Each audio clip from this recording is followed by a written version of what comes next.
యెహోవా భక్తుల మరణము ఆయన దృష్టికి విలువ గలది. దేవునికి స్తోత్రం కలుగును గాక.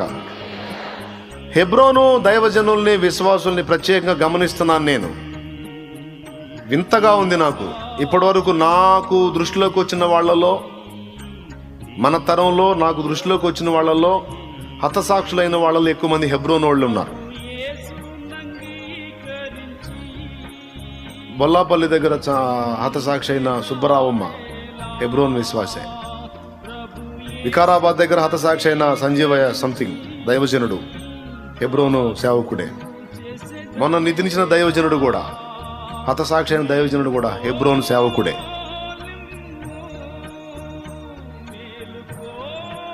ఢిల్లీలో కూడా హెబ్రోను సేవకుడు. అదిగో హెబ్రోను సంఘ దైవజనులు, హెబ్రోను దైవజనులు ఎక్కువ మంది హతసాక్షులు అయ్యారు.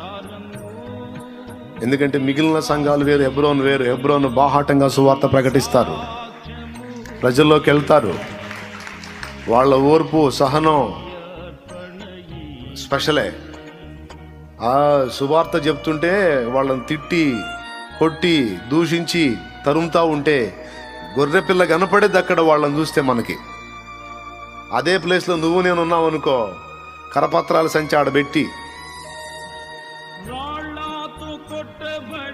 సువార్త పోయి ఇక మన గురించి జనం దుర్వార్తలు చెప్పేటట్టు అయింది అక్కడ.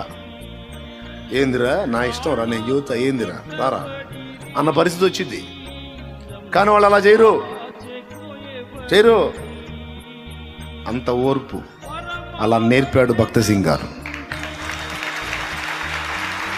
సహోదరుడు భక్త సింగ్ మహనీయుడు అలా నేర్పాడు.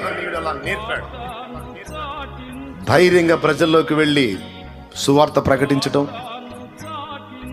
దేవుని నామాన్ని మహిమపరచటం, ప్రభు సువార్తను ఊరేగించటం, మోకాళ్ళుని ప్రార్థన చేయటం, ఓర్పు సహనాలతో సాత్వికంతో తగ్గించుకుని గొర్రెవలె దాటి వెళ్ళిపోవడం మొదలైనవన్నీ నేర్పాడు ఆ మహనీయుడు. గొప్ప భక్తులండి. వాళ్ళ పాదాలు గడగడానికి కూడా అర్హత లేని అంత గొప్ప భక్తులు వాళ్ళు. వాళ్ళ గురించి కూడా తేలిగ్గా మాట్లాడే దరిద్రులు తయారయ్యారు ఇప్పుడు.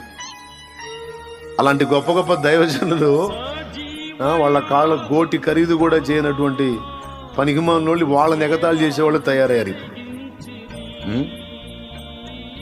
పిల్లొచ్చి గుడ్డుని ఎక్కిరిచ్చిందంట కదా, అంతేనా?